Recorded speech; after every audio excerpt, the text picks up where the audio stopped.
Welcome, everyone, to today's nonprofit education series. My name is Daniel Figueredo. Today's event is going to be focused on defining a value-based compensation strategy. Our presenters today are going to be my fellow partner Jill Pappenheimer and Monica Frame from our HR consulting team. I'm going to go ahead and kick it off to Jill, my fellow partner leading our HR consulting group and great leader, voted 2020's most influential woman by the Business Times. Thank you for that introduction. I'm Jill Pappenheimer, and I lead our, as Daniel mentioned, lead our HR consulting team here at BPM. I would like to introduce Monica. She has extensive HR experience, but has really developed a unique specialty in compensation. And we at BPM have a team approach to comp where Monica and Stacy Ng really work together, and Monica brings more of a holistic approach to comp, and Stacy has focused her entire career in comp. So with that, I will turn it over to Monica, who leads the team. As Jill mentioned, I do lead our compensation services project team here at BPM. Definitely taking on a holistic approach, as Jill mentioned, to compensation.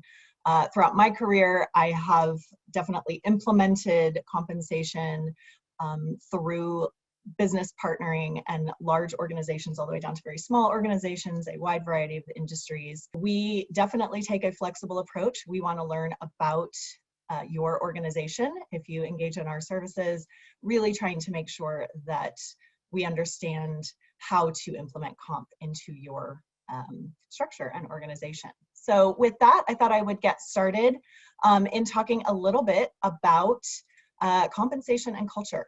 So I love this quote, thought that I would share it with you all. Connect the dots between individual roles and the goals of the organization. When people see that connection, they get a lot of energy out of work. They feel importance, dignity, and meaning in their job.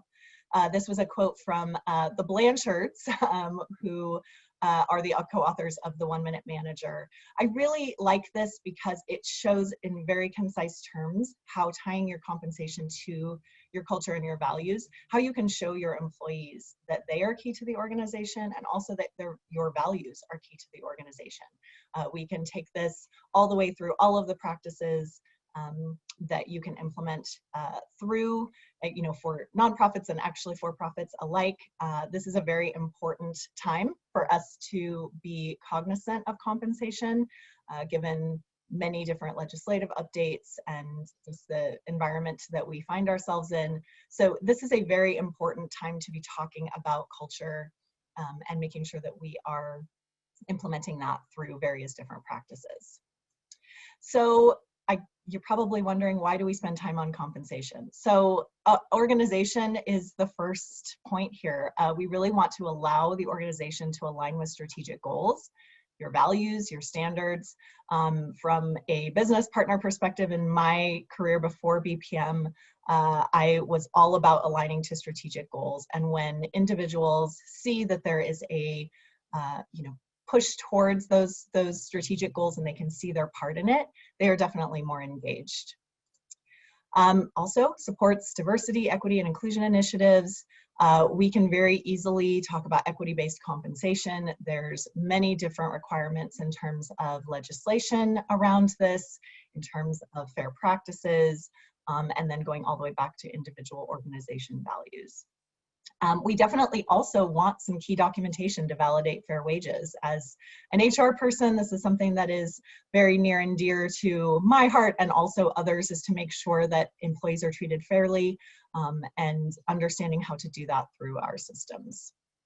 Also, you can highlight areas where improvement is needed. It's very easy to look and do an equity process to try to determine exactly where you might have issues with pay inequities. And that is something that definitely is on the forefront, particularly in the nonprofit space, but also in all industries. We also like to create compensation framework. So by creating a framework, you give guidance to your leaders. If you are a leader on this call, I would imagine that you wonder sometimes, if I make this hire, how much is it going to cost? How do I decide? How do I set pay? How do I make a decision around assuring that I'm going to get that candidate that you're hoping to get, that your team is hoping to get? You know, if you're in HR, how do you negotiate that? How does this all fit into the organization? And if you're a leader of an organization or a hiring manager, how do you ensure that that individual remains engaged? So these are all things that compensation can assist with. And when we look at compensation as part of the entire employee experience, we can utilize that for all different levels of the organization. Being consistent is very important, especially, again, HR hat getting put on here, of being consistent in our approach to compensation decisions, understanding that if we're not consistent, that's where problems occur. So definitely wanting to utilize a framework to be able to do that. Market competitiveness is another big one. We are facing an unprecedented labor situation here in the United States, actually across the globe. And market pay is changing rapidly, being competitive to try to obtain talent, trying to retain talent. These are all things that are very top of mind for a lot of leaders currently. So when we talk about compensation, we can assure that the compensation piece, we know that we are being competitive, we are being fair, and then we can start to talk about other reasons why employees would want to engage and stay within our organizations. And lastly, financial feasibility. You want to be able to know how much a hire is going to cost. You want to know how much increases will cost for, let's say, an annual increase process that you may go through. For a promotion, you want to be able to provide some predictability in terms of where will this compensation sit? So these are things that obviously from a budgetary standpoint make a big difference in understanding where you're going to be when you're planning out the next fiscal year and beyond. So effectively what this philosophy statement is, it's a non-formulaic guiding mission statement. Effectively, we want this document to show how an organization's values are lived out through compensation. There's typical components in a compensation philosophy document. All of these components should point back to the values of the organization. So just to go down the list, the analysis of market data. How are we going to take market data and utilize that in our compensation philosophy? Are we looking at market data? Are we making decisions without that? That would be the first thing that I would suggest putting in a compensation philosophy. Importance of internal equity. Again, we're coming back to this same question here. Definitely want to have a statement in there about internal equity and explaining how an organization will go through implementing that. The role of geographic locations in compensation decisions. I recognize this is also a very hot topic right now, given the remote workforce environments that we have all sometimes been forced into in the last 2 years. So how is an organization going to pay based on where someone lives and works? Pay factors. What does an organization use to set pay? These can be various different things.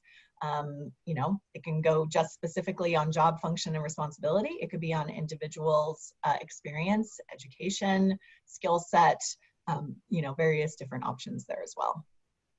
How pay increases are handled. Are you going to increase pay annually? Are you going to increase pay semi-annually? Quarterly, monthly, perhaps? Don't recommend that. However, how often is that going to happen? And what is it going to be based on? And then similarly with promotions, when someone gets a new title, a new responsibility, might go up a level, so to speak, how is that handled? So I want to talk a little bit about external factors. I'm sure everyone is feeling the brunt of some of these external market factors that we all have right now. And I'm going to throw some statistics at you. So I apologize in advance if this is fairly boring. But I thought that these were some interesting statistics that might put in perspective what it is we're talking about and why this is such a hot topic right now. So you may have seen this, 2021 was heralded as the year of the Great Resignation or the Great Reshuffle. Lots of people moved around, lots of people resigned.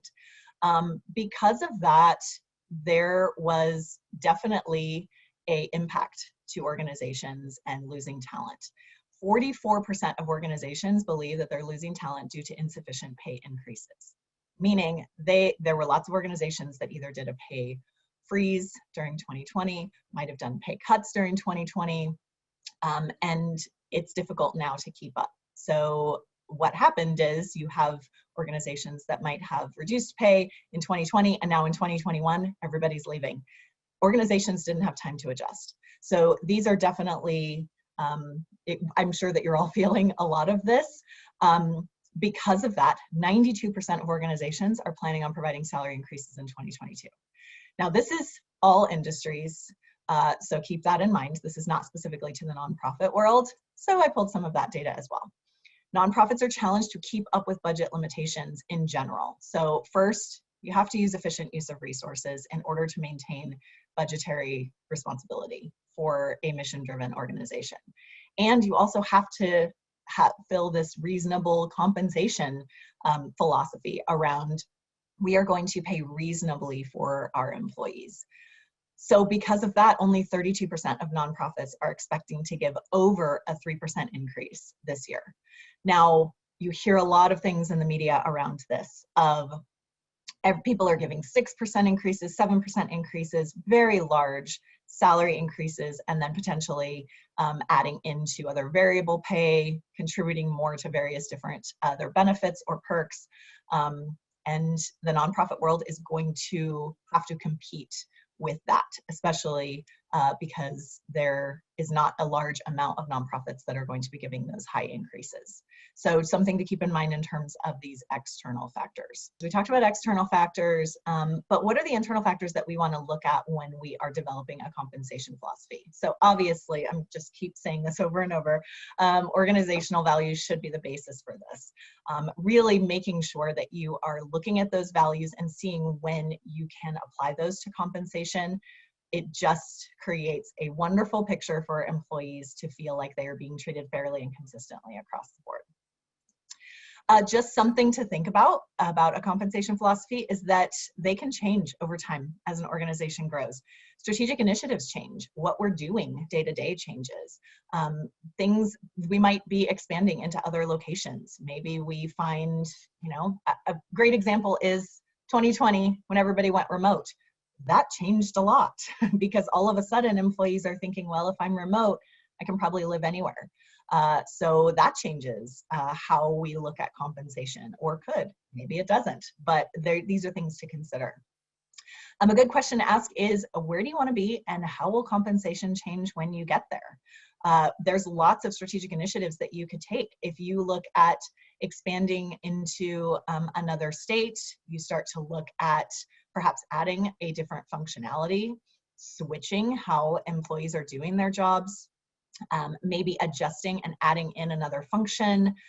These all are things organizationally that will affect your compensation philosophy and how compensation is viewed in your organization. Just a reminder is that taking baby steps is okay. You do not have to jump to 7% increases year one. You do not have to necessarily even go to exactly market-based pay year one. The things that you want to add over time, it's okay to do that. And it's okay to tell your employees that. In fact, I would venture to say that that actually helps you gain trust with your staff. Financial feasibility is a real factor here in making sure that you can support your organization and your decisions. As you make a compensation philosophy, definitely recommend following it. And with that financial feasibility of saying these things that we really would like to do right now but can't, again, you want to make sure that your employees are trusting what you're saying. And then you also want to consider some implementation of additional processes over time. For example, if you would like to move to a performance-based compensation program where those that are the top performers get paid on the higher end of the pay scale, then you're going to want to make sure that you have performance metrics established. You need a process in order to determine what that performance metric is going to be, how it is determined, and then how it is used in order to determine compensation as well. So all of these things are internal factors. It does take some thought. It does take some discussions with leaders, and sometimes just asking employees of all levels where they see compensation as an organization and how they feel about it. You can gain a lot of insight in doing that. I will say just one other thing. We have done many of these compensation surveys for nonprofit organizations and have participated in focus groups with employees of all levels as well. And really just asking those questions of, how do you view this? How are you looking at compensation? Do you feel we should have a regional pay model and pay differently?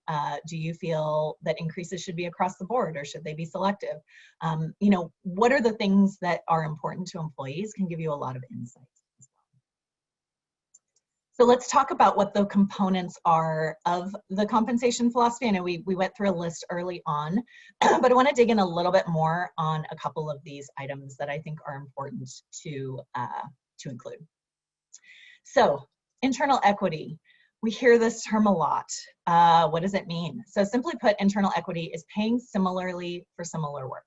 There are laws that prohibit discrimination based on gender or other factors in relation to base pay, but also on other compensation pieces as well.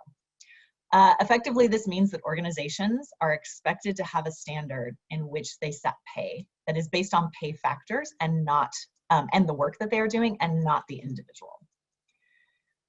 So let's talk a little bit about this term of equity versus equality. So as we've discussed, equity is paying similarly for similar work. Equality is paying the same. So we've seen organizations in the last couple of years explore this idea, specifically in the nonprofit world, about paying all employees the same, or at least similarly, regardless of the type of work that they do. This would be everyone receives a salary of $75,000, regardless of what you're doing in the organization. So this is challenging, and I haven't necessarily seen this take hold, although it is definitely being talked about currently. There's challenges around this, and this is probably why it hasn't necessarily, most organizations have not jumped to this. So first, determining what that salary should be. What do you base it on? Is it a standard of living? Is it location? Is it another amount that just feels right? A personal family situation can vary widely, and salary requirements also vary widely. So determining what that fair salary is a big challenge. You'll always have employees who have a different view of what is considered fair.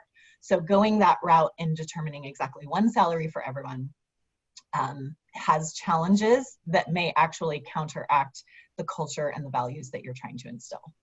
I can't help thinking, Monica, of similar situation in unlimited PTO, right? There was a trend to just offer everyone unlimited PTO. And same sort of thing. How do you treat everyone equally or equitably in that scenario when some take more than others and some have different situations where they might need more time than others? And what does that mean? There's interesting parallels in when we go down a trend and frequently bounce back to the middle. Yeah, definitely. And this, we've seen this happen in lots of situations, things like that as well. So, you know, there's always going to be challenges in any large policy change such as that. The unlimited PTO is definitely a good example of it creates some additional challenges that you just have to be prepared for if you want to go that route. Something else to think about in terms of equal pay for all employees is recruitment.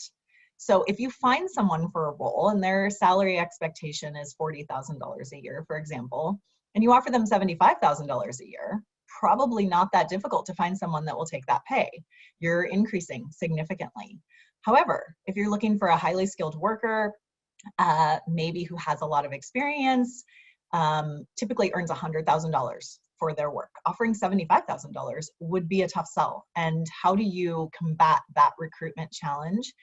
My thought is that you're going to be severely limited in your candidate pool, and you may not be able to attract the right type of talent for that specific position. And lastly, my concern around this is just implementation. How do you implement this type of program if you don't have it already? Philosophically, employees may agree. However, they will likely inevitably be asked to take a significant pay cut, at least some individuals. So retention and morale become a much more specific and real concern. So as we've discussed, market pay philosophy and equality versus equity are difficult to reconcile. But another way to think about market-based pay is that all employees should be paid according to the market pay for their job. This would focus compensation on the job function and the job responsibility, and it eliminates other areas where biases could enter. There are other ways to implement equality into a compensation philosophy, maintaining, consistent benefits across the board, perks, vacation, time off, and other policies, collaboration at all levels, for professional development opportunities. These are areas where employees can be treated the same. And not necessarily unlimited PTO, kind of to Jill's point, but something that would be consistent. You're with the company for 1 year, you get this many weeks of vacation, and they can be, obviously tenure-based as well. And really, at the end of the day, as long as an organization is consistent in their approach, market-based pay and a value of equality can operate together effectively. It's just a matter of determining how to make that happen. So that was a lot of words, I apologize. So I wanted to talk a little bit more about the equity analysis. And we talked a little bit about this earlier in relation to equity and making sure that we can look at internal equity through a compensation system. So there's some challenges with doing this. It's not cut and dried, and there's not just one way to do it. So a couple of the challenges that you could potentially face through an equity analysis is varying functions. So you have varying functions and you have very few employees. If you have an organization of less than 10 and they all do different things, how do you determine if people are being paid fairly for the work that they're doing? You don't necessarily have similar work in order to give similar pay. Tenure is another issue. You have individuals who have been with an organization for a very long time. They have consistently, potentially, seen annual increases. They have developed relationships, especially with mission-driven work. There's some definite individualistic traits that you need to be able, and relationships that are built through that you need to be able to maintain. So tenure can be a big issue when you're looking at people who might do the same thing, but they've just been around a little bit longer. So when we do an equity analysis, you're trying to find people with like skills, like jobs. The requirement is similar pay for similar work. How do you determine what that similar pay is? Especially, as I mentioned before, when you don't have a lot of individuals in the same role. So determining who to compare who to is a challenge as well. And it's definitely something that we have had to combat with our smaller organizations that we've worked with. And then location-based differentials. Prior to having a structure, there has been a guidance to ask potential candidates what their salary requirements are. And if their salary requirements are lower, organizations are likely to meet those salary expectations. When individuals live in different locations, their salary expectations could be very different, especially historically. So you may have locations differentials built in without even really understanding that it's happening. So these are all things to think about when you're doing an equity analysis of how do we combat all of these challenges. Let's talk about transparency. So transparency is something that we see a lot in terms of a value within organizations, especially in the nonprofit world. Transparency is great. It is a great value, and it can help an organization build a culture of trust. You're communicating regularly to your employees. You're telling them what the strategic initiatives are and the goals and what they can expect in the future. There are some challenges when it comes to compensation and transparency. So first of all, the organization has to be ready. An organization that's never discussed compensation before with its employees, they're going to experience some shock potentially when it's presented for the first time. Employees might not have ever even thought of compensation in the ways that your organization does or your leadership does. If transparency is new and a new value for you, I highly suggest undergoing change management process to slowly introduce these ideas. It can't just be a drop it on the table and expect everyone to go, okay, great, yeah, this is fantastic. you have to work up to it and get employees aligned with why an organization would be doing that. The next question to ask is, what do we share? There are employees who come from very highly transparent organizations. Government, for example, would be one of those, where everybody knows how much every job pays. We know exactly how much the person sitting next to us makes, and we likely make exactly the same down to the penny. So they value that, and individuals who are used to that see that that is completely transparent and it's a positive. However, there's others who value their privacy and would prefer that their compensation not be shared. They look at more transparency about their personal situation as a violation of personal information. So as you can see, there's what is shared and can either support your culture or it can deteriorate it. So this is why living by your values and aligning with them to compensation is so important. You're living through and making sure that employees are following you along this journey in a way that is sensitive to the culture that you're trying to build or maintain. Well, and I would just add to this that there are so many nuances, right? You as a nonprofit can create a culture of transparency, but that doesn't mean that every piece of information has to be transparent. And so we see this across the board, varying degrees of saying you have a transparent culture, but really it may be variable. And it may change over time, and that's okay too. So let's talk about cost of living adjustments, lovingly known as COLA, that I'm sure everyone has heard of. So many organizations choose to use COLA as a mechanism to increase salaries, and they communicate it like that to employees. This usually looks like an across-the-board increase to all employees. Everyone is getting 3%. Everyone is getting 4%. So the first thing that I would just like to point out is that a cost of living adjustment is just that. It is an adjustment. This means that by definition of an adjustment, it could go up or it could go down. So if you're using this term as a way of determining pay or pay increases, you're effectively saying that there may be some years where an employee's salary could go down as part of this adjustment. Everyone knows we are living in a time of very high inflation. And if there is a market adjustment through a potential recession or an adjustment of some other reason, the metrics guiding COLA could very well be adjusted downwards. So just something to keep in mind, that terminology and that verbiage is indicative of something that employees might not be realizing. The other thing is that this idea of cost of living, it could be viewed very differently based on where or how someone lives. So it begs the question, does it cost the same to live in San Francisco, California versus Stillwater, Oklahoma? I would say no, it does not cost the same. What about an individual who's a sole wage earner for a family of 6 versus a dual income household of 2? And then you add in those 2 areas, one in San Francisco and one in Stillwater, Oklahoma, and you are looking at some broad differentials. My point in all of this is that the cost of living is subjective and unfortunately will be viewed differently by every individual. So just something to keep in mind as you're using that term around your organizations. And thirdly, across the board increases, and I go back to this internal equity theme that we've really had through this whole thing, across the board increases can actually exacerbate an internal equity issue if they're present. You might not even know that it's present, but it can definitely exacerbate it. If you have an issue where 2 employees are paid differently for the same work, by increasing their pay by both of their pay by 4%, you've first of all not necessarily helped that issue. You've also just increased the cost of that mistake by 4%.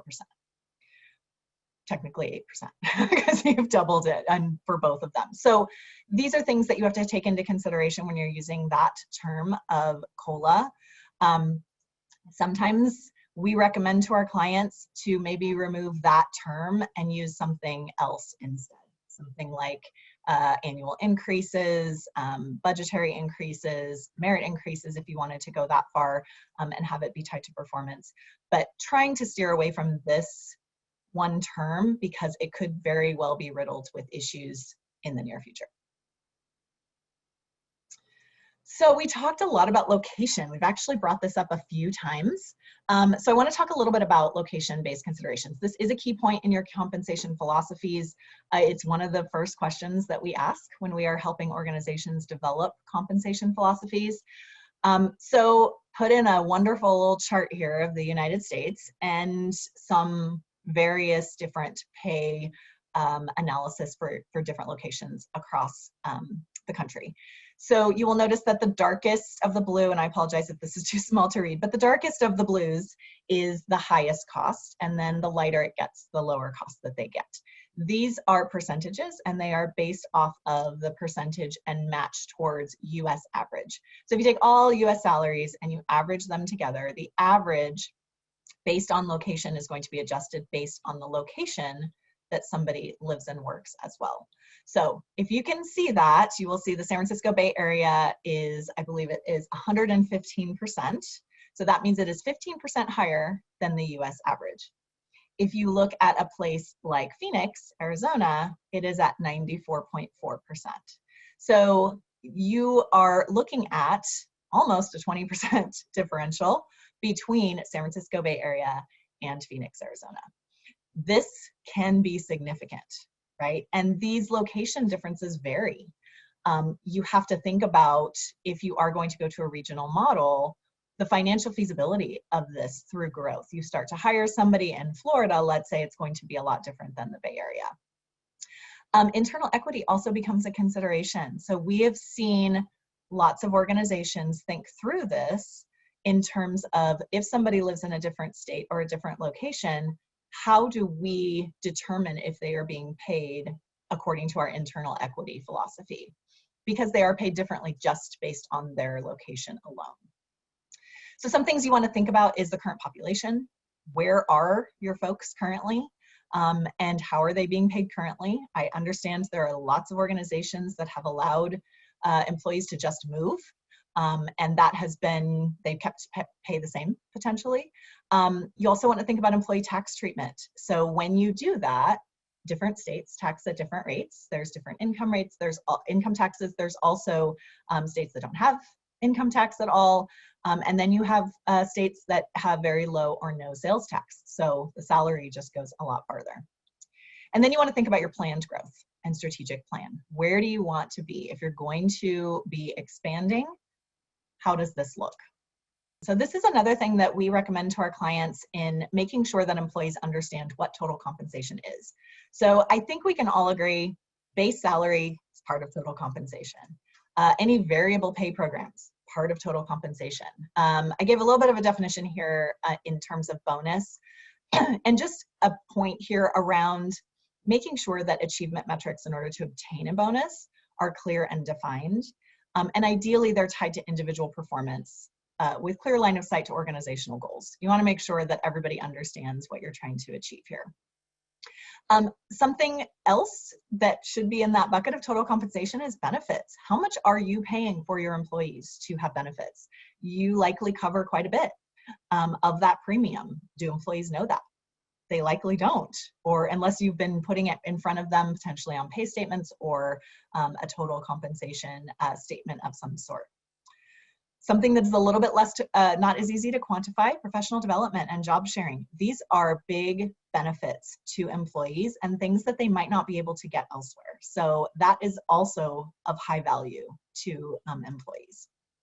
Time off plans. We talked a little bit about this too. The time that an employee is not working but being paid is a cost to the organization for the benefit of the employee. So something to keep in mind when you are talking about total compensation to your employees. And also flexible schedules and work locations. These are perks and benefits, where somebody gets to work, where somebody gets to live while they're able to still work.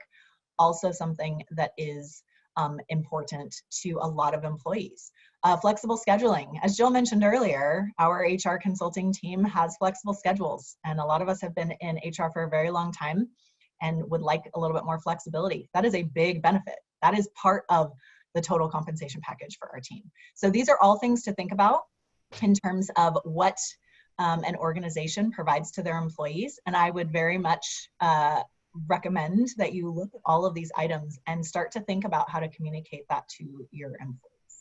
And if I can jump in here, Monica, this topic is a good one. And I think especially now, given our trends of this grand exodus for employees and challenges around hiring, looking at all of these components and carefully considering all these components and then publicizing these components are key way for you to show value to your employees and to those candidates that are looking to join your organization. So a lot of companies do total comp statements. Actually, when I say a lot, I don't see a lot actually spending the time to do this fully, to the point of maybe once a year submitting individual statements to each employee. But if you have the bandwidth to that, there is a lot of value to really laying out visually all that you are offering to your employees. So I would just recommend that that be something that you consider if you feel really strong about all that you're offering to your employees with all these different components that are in front of you. Promote it to your employees. Yeah, excellent point, Jill. And I think that there are a lot of things that employees don't think about. To this point, there's even more. There's, if you do education reimbursement, those kinds of things as well would be added in. Something to think about if, to Jill's point, organizations might not have the time to put those statements together for every employee on a regular basis. If you add this into your compensation philosophy statement and you're making that public to your staff, you can state, we expect that we are paying 47% of your total compensation in benefits and perks, and these are what they are. You can add in what those look like, kind of an aggregate, and then employees who are really curious about this, it makes them start to think about what it is that the organization is really paying for them, and things that they aren't necessarily thinking about. One thing that was really interesting, we did a focus group for a client surrounding this and asked the question, what does total compensation mean? My favorite response was, I didn't know, so I Googled it, and wow, there are a lot of things that are included in total compensation I had no idea about. This was amazing to actually go through this process to find out. So even if you think it seems like a no-brainer, putting it in front of your employees to show what it is that an organization is actually providing for them is a huge benefit. Okay, let's move on to benchmarks. I've talked a bit about market-based pay, and I thought I would talk a little bit about what kind of benchmarking options that you have as an organization and what the pros and cons are of each one of those. So some things that we have come across when we are looking at nonprofit organizations and trying to find benchmark market data for the jobs that you would have in your organization. There's really, some kind of hybrid options, but by and large, it comes down to closed surveys, open surveys, and then direct peer data. So I want to talk a little bit about each one of these. So the closed surveys, these would be specific for the nonprofit industry. Most of the nonprofit surveys that we see are closed surveys. What that means is that you have to pay to play. You have to submit your employee data in order to get others' employee data. Likely, and in most cases, these are either low-cost surveys or free with data submission. So once you submit your data, you get access to the tool. If you don't want to submit your data, sometimes they'll allow you to do that, and then it's just a higher cost. They are incredibly industry relevant. When you are trying to compare yourself to other nonprofit organizations, it's a clear peer, right? It makes a lot of sense from an industry standpoint. Downside is that it's not always job relevant. So you are very much limited to those survey participants and what jobs they have within their organizations that they have submitted to this survey. So we have seen, especially in very small organizations where there's people perhaps wearing a lot of hats, doing hybrid roles, sometimes these closed surveys for the nonprofit industry in particular are not as relevant because we can't find a good peer match to determine really what market pay is currently. Then you have those open survey aggregators. You have open surveys that organizations submit to, and then you have these different tools that will aggregate those surveys and put them all into a pretty database for you. So examples of this would be Comp Analyst, PayScale. They take all of the data that they receive and then they aggregate them. They normalize the data, they perhaps age the data, and they can actually provide analytics to fill in based on these trends and statistics. The downside with these is they can be high cost. They can be cost prohibitive, but they don't require any data submission. You can provide data and usually enter it into these tools and then see how they compare. But for by and large, you don't have to submit your data into any type of open survey. The third option here that is specific to the nonprofit industry is direct peer data. So as I'm sure you all know, there are additional disclosures that you need to file that have specific roles that are public knowledge. The pro of this is that you have direct peer data. You can specify exactly what organization that you want to go to and find out exactly how much their leaders make. The time investment to do that can be significant. So you would be going out looking at each one of those disclosures and documentation and trying to find those. So you can have a lot of time invested into that process. Additionally, the roles are limited to those disclosed positions. So if you are looking for, you know, an office manager, potentially, if that office manager makes less than $100,000, they're not going to be on those in that documentation. So they are limited to the roles that are actually disclosed there. In terms of what we typically see, we will typically see a combination of all three of these with the clients that we do, that we help through this process. Usually there will be a closed survey that will be a, you know, where we can find relevant data, we will utilize that. We will supplement that with an open survey aggregator. And then where there are specific roles, usually leadership roles, we will go to the direct peer data so that we can pull that as well. So no right or wrong answer here either in terms of what is the best. There's pros and cons to each, but they definitely do each have their place within the benchmarking world. One other thing I just want to add in here really quickly is that open survey aggregators, when you have an ability to look at multiple industries, you may have some roles that you're not pulling from nonprofit industries. You're also pulling from the for-profit world. You're pulling from government. You're pulling from other industries that you need to understand what you're in competition with. So one of the perks of open survey aggregators is you're getting that additional data that might not necessarily be in some of these other more specific nonprofit surveys. So let's talk about some of the considerations as you're picking what you're going to be using. So first is sample size. Who is contributing to the survey and do they have the jobs that I have? That is first and foremost. If you go out and purchase a survey and they don't have the positions that you need, or they have 2 companies that are submitting, that's not really a sample size that is going to be relevant or statistically significant. And so if you're basing it off of that, you might want to think about adding an additional source. Industry relevance, nonprofit industry, specifically you want to know exactly what other nonprofits are paying, and then also those labor competitors. So where you are losing employees to or recruiting employees from, if it is not within the nonprofit industry, you want to try to find a benchmarking survey or market data set that is going to match that. And then location, we talked about location already.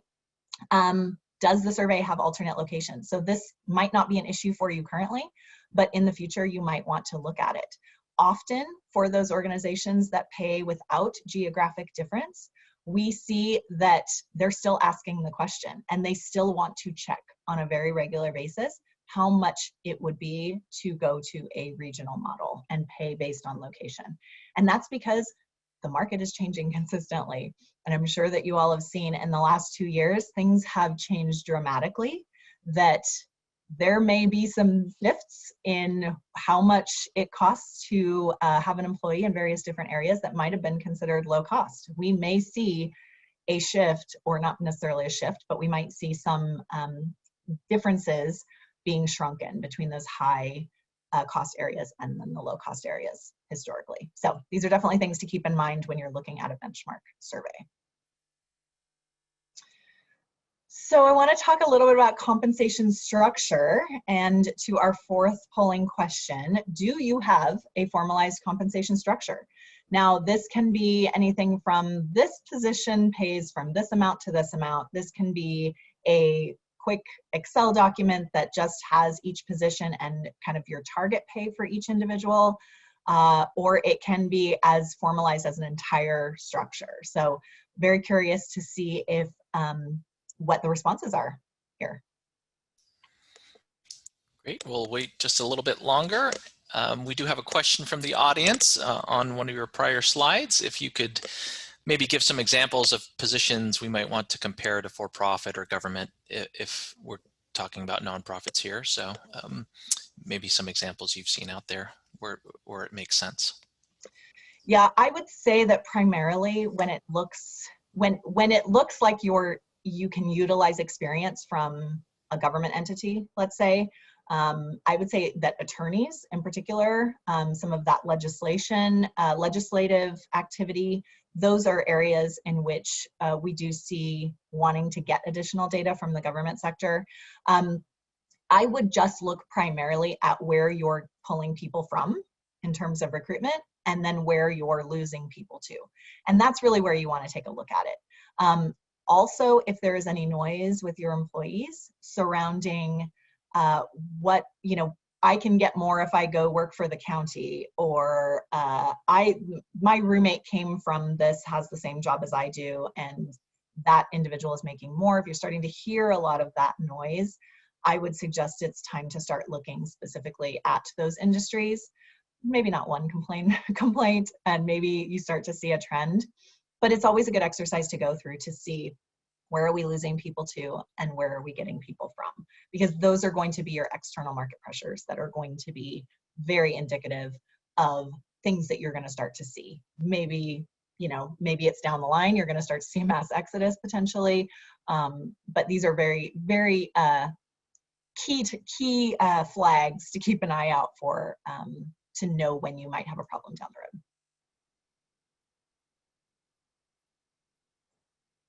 Great, quick results here. Majority are yes, slight majority here. Great. All right. That is great to hear and to see. I think that as we have gotten a little bit more into this, needing something a little bit more transparent, organizations are seeing a need for this. So I am very happy to see that. For those that aren't, I know it's kind of split a little bit down the middle. There are values to at least getting a baseline for those organizations. So that's great to hear that there is some structure there. So for those that don't, or if you just want to take a look at your compensation structure, just make sure that it is still aligned. I wanted to talk a little bit about why a compensation structure is useful. To support those organizational values, or in general. First is administrative ease. Quite simply, with a structure in place, it's just clearer what a salary should be. It's straightforward. You use the compensation philosophy that you have, you apply it to the ranges you have in place, and it's pretty clear how you set pay. The pro of this is that you don't have to go out to market to get market data to set an individual pay by job. So when you hire someone in a new role, you don't have to go out and get a benchmark for just that specific role, which piecemeal can be quite expensive or time consuming, or both. And you can validating those pay decisions actually becomes much more administratively easy and a smooth process. It allows for alignment of employees easily, creates consistency, and allows for further transparency for leadership and financial feasibility, and employees if you'd like to go that far as well. So from an administrative standpoint, I think it's probably clear that it is just easier and a much smoother process to have a structure in place. Financial predictability, we've talked some about this as well. Knowing how much a hire will cost assists in the budget planning and approval process. Unfortunately, value or mission-based organizations have salary challenges. You can't always allow for the base pay that the for-profit world is able to provide to their employees. So to provide provide the consistency from a financial standpoint, it allows for recruitment and retention for those tensions to show themselves easier. So it becomes a little bit more visible, and then the organization can become more agile in their adjustments. So since we all know you can't compete, let's look at other ways in which we can attract and retain talent. Recruitment and retention will always drive an organization to look at market pressures. It's just having that clear compensation structure for those decisions. It validates and it shows employees and candidates, if you'd like to show them that as well, that the decisions that you do make around compensation are approached thoughtfully, and they aren't just, throwing a dart at a dartboard or just picking a number out of a hat. So these are definitely things that can help your organization from a financial budgetary perspective, and then also retention and recruitment. So let's talk a little bit about flexibility. We are often asked through these processes if a structure has to be rigid. To answer that question is not terribly easy, but I will tell you that we have never seen two organizations with the exact same needs or requirements for a compensation structure. It's one of the reasons that we choose to learn an organization first while we're going in and doing these analysis for them. While it might seem like a structure requires a rigid view on compensation in general, that's not the case. By establishing those ranges that are supported by your compensation philosophy and thereby your organizational values, you're able to dictate the amount of flexibility that you would like to support, and be able to implement that across the board and communicate it to your employees. Now, don't get me wrong, if you have a compensation philosophy, you should follow it. I never recommend writing it and then just doing something totally different. However, you can build in the flexibility to set pay based on various factors that are important to your organization. So these can be individual performance, these can be tenure, these can be specific skills and knowledge, level of responsibility, and the list goes on. I don't recommend gender and ethnicity being on that list, just for the record. But by identifying these factors and how they align with the organizational values, you are creating yet another mechanism to support your values through your culture. So this is something that we look at on a daily basis through our compensation studies, making sure that we can build in the flexibility that you need in order to run your organization while providing the analysis needed to back up those decisions. So something that you may just be asking if you don't have a compensation structure is what one might look like. So I thought I would show you probably the most complicated structure that I could find. And I thought this was actually a good visual, and I realized there's a lot of colors and it's a little confusing, but let me explain it really quickly. So you have career levels, and these are things that you can determine within your organization. Maybe it's not these letters, it's not support, professional, technical management, it's whatever makes sense for your organization, but these are levels. And then you have salary grades. These are ranges from X to Y of dollars, and these would represent base salary. The nice thing about looking at it this way is you can actually see how the ranges in terms of dollars will overlap. So it's very easy to see that somebody could progress through a salary grade or range or from one level to the next and still be able to maintain that salary increase, but also it creates that flexibility that we were talking about on the previous slide that allows you to determine these things based on factors for that position or that employee, and giving a nod obviously to the internal equity piece as well. So while this is not necessarily what a structure would look like for you, this is just an example.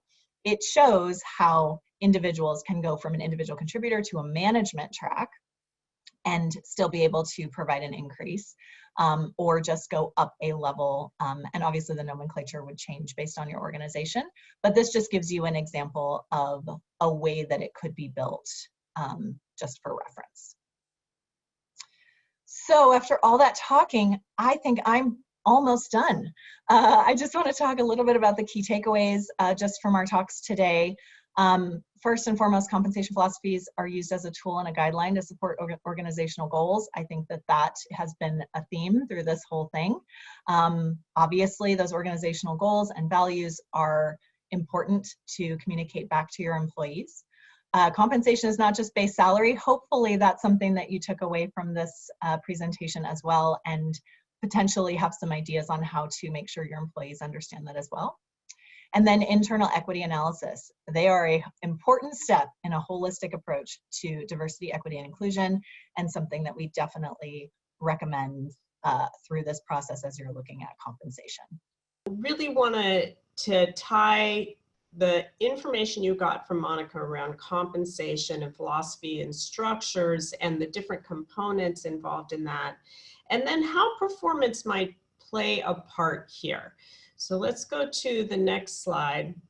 I wanted to add a little comedic relief in that this comic really speaks to the performance review process, right? And it's being such a painful annual, let's look back the past year. Gosh darn it, I do not remember how my employee did closer to the beginning of the year. Let's just focus on the last month, and how the whole aspect of reviews can be a painful one if not done appropriately. And I would argue that, and one of the reasons I wanted to show this is that performance conversations are really a key piece to engagement, where employees know what is expected of them and where they fit in your mission-driven organization, and how that can play a key factor in retention.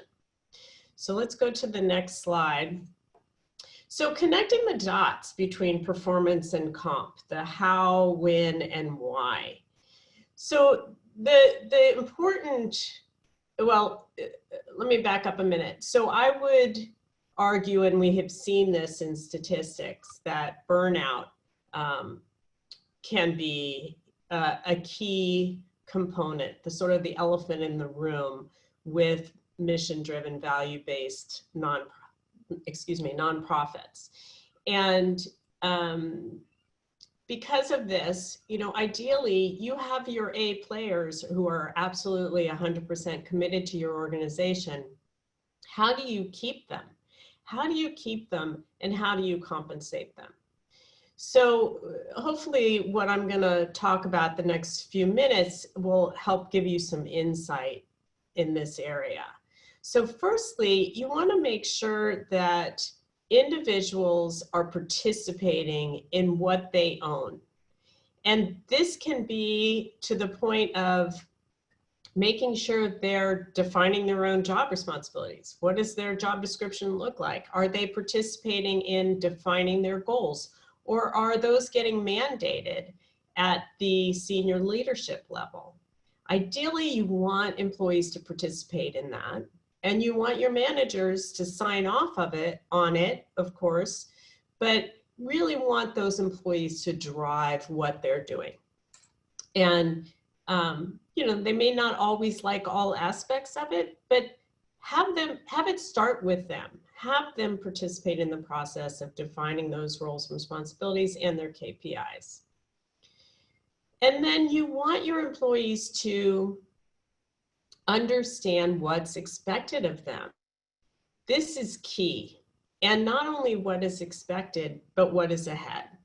And this should be part of the performance conversations that you're doing with employees. We recommend those being either once a month, every other month, that it's not just about how are you doing on your particular tasks, but a higher level conversation where you're looking at your role.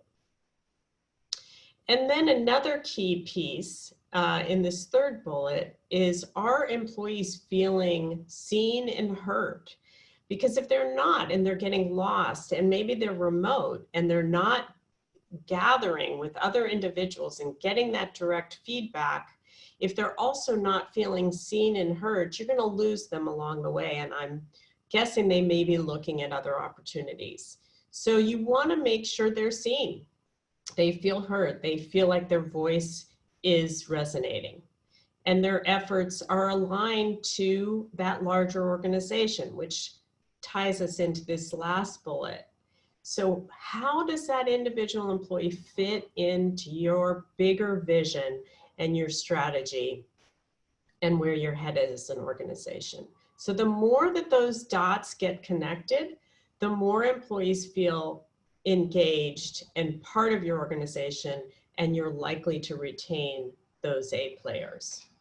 So along with having employees participate, being seen and heard, ideally from your vantage point, from a leadership vantage point, from an HR vantage point, you want to hold people accountable, right? You want to know when they're working somewhere outside of your location and maybe in another state, are they being accountable? Are they doing what you believe is expected of them? And one way to do that is to have them participate in defining what they own, but also measuring their success. So you ideally want them to create goals which are aligned to your strategy, and you regroup and have conversations, again, monthly, maybe every other month, maybe even once a quarter, but making sure that that employee is able to talk about what they're responsible for, how they're doing, getting feedback from their manager. So there's ongoing dialogue back and forth. And additionally, is there an opportunity for growth, which is so important for people to feel like there's some bigger opportunity for them, and development opportunities go along with that. And then with that feedback comes recognition. Are they being acknowledged for what they're contributing? And do they know exactly what success looks like? Do you know exactly what success looks like? So you want to tie these dots, again, going back to, are those dots getting connected? Do employees know what they're responsible for? Are they clear on their expectations? Are they participating, getting feedback from their manager, and discussing where they are? So all of those pieces are so important. And then you want to make sure that you're being consistent in this process of giving them this feedback. And this gets back to equity and making sure that playing field is level across the board. We're introducing here BPM Link, which is a tool we use at BPM to support those ongoing conversations. So I wanted to introduce our tool to you, but there are other tools out there as well. So it's the process as much as having a tool to support consistency. But ideally, whatever performance management tool you use should add a component of being employee driven, should be connected to your strategy, and you want to tie in that compensation piece compassionately. So what do I mean by that? So, we've talked about compensation in terms of different ways to pay employees, whether, bonus, merit, salary increases, are you doing a COLA? What are you doing? And tying the performance piece should absolutely be a piece of that, right? You don't want to just tie it to various location factors or COLA. You want the employee to get that direct connection. This tool is a way to do that. We measure, and we can take it to the next slide, Monica. We measure in a rating scale of behind, on track, and ahead. So you want that to be simplified so employees feel like they understand the rating scale if you're having some level of transparency. But what you see here is a picture of the home screen for the My Company on the left. So defining your vision, your purpose, and your values. Tying values into these performance conversations are so key as well. We do that with this tool where your core values become behavioral conversations so that a manager and an employee can discuss behavior. And again, that all ties back to, you're compensating somebody not only on performance, but behavior as well. So how do they fit in that larger organization? So this tool is also enabling organizational agility so that you can course correct. So if you're having ongoing conversations between a manager and an employee and things change, right? The role changes, the dynamics within the organization change, the priorities change. you need to be able to course correct and readjust expectations. So that's a key piece. So employees and managers come together, they discuss the gaps or shifts in employee perception, or where employee perception and manager perception are.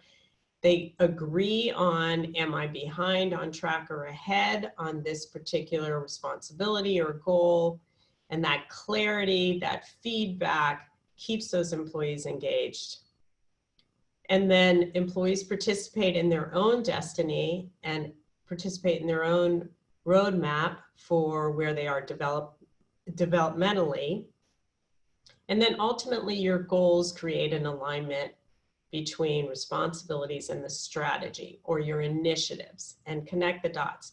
Now, what you see here on the company page is on the left-hand column, and I apologize, this is small, you may not be able to see it, but these are the company or organizational initiatives.